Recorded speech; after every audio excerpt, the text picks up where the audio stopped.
If you don't trust the Liberals... You know, a lot of politicians are suddenly saying... Real change deserves a fair chance. ...behind a deficit of $42 billion a year. Canadians who didn't pay a cent. I think that's another thing worth running. Political campaign ads. They are certainly nothing new, but did you know your tax dollars could be why we're now seeing so many more of them? There are lots of rules on election spending, but virtually none in the pre-electoral period.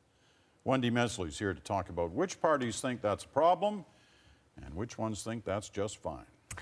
That's right, Peter. Since the latest round of ads began, we've been trying to find out just how much the parties are spending, but it's kind of a big secret. They don't want to share that information. But we have managed to dig up a few figures and found that at least one party is spending a lot. And that may be because all the big parties are getting millions from the taxpayers. That's right. Some of your money may be paying for what feels like an election campaign. So tonight we're asking, should we stop bankrolling federal parties? Ignatieff, he didn't come back for you. Judging by all their ads, the Tories have money to burn. If you're rich or poor, none of the parties will reveal their ad budgets right now, but we tracked the networks and find Tory ads on primetime shows last week like Bleep, My Dad Says. What are the chances of you and your nurse having the same last name? With an audience of almost 2 million people, ad experts tell us that airtime could cost as much as 33 grand a pop. An untendered deal to spend $16 billion of your tax dollars on the Liberal ads. We found them mostly on daytime TV or way up the dial on cable on shows like this, where spots can go for as little as a couple of $100. And the NDP, well, times are tight, and your home heating costs are skyrocketing. So why doesn't Stephen Harper get it?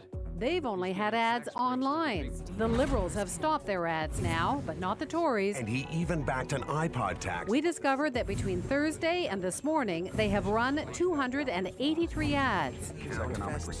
So what do all those ads have to do with you? Well, it turns out taxpayer dollars could explain a big chunk of them.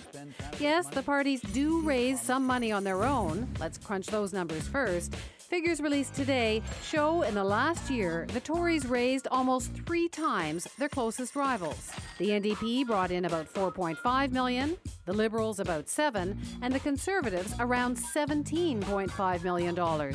Almost enough there for the Tories to fund an election campaign. But check this out. The Tories don't even need to touch that money because, like the others, they get a large subsidy from the Canadian taxpayer every year. About $2 for every vote they get.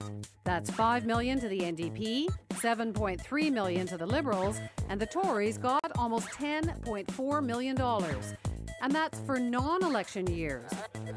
During the last election, taxpayers also gave the Tories another $10 million in a rebate that all parties get to help cover the cost of elections, for a total of about $20 million in taxpayer money, which it turns out was the limit allowed for election spending last time around. He called America his country. With the Tories' election costs now covered by the subsidies, they have lots of fundraising cash left over to buy attack ads whenever they want. And because the election hasn't been declared yet, there are no spending limits.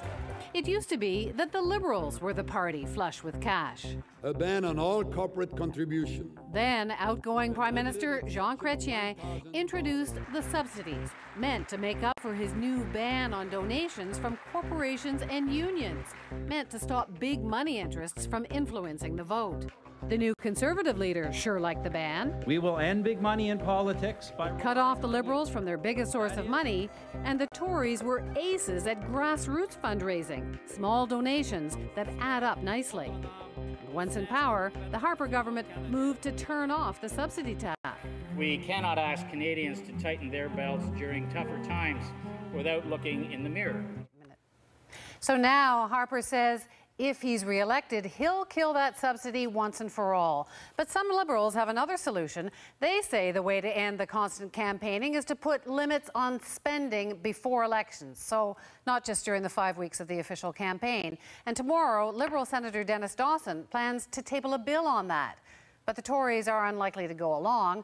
Earlier, I talked with Tom Flanagan, a former Harper strategist who just finished a study at the University of Calgary that argues the problem is those subsidies that he says encourage parties to stay in attack mode instead of trying to govern. Here he is.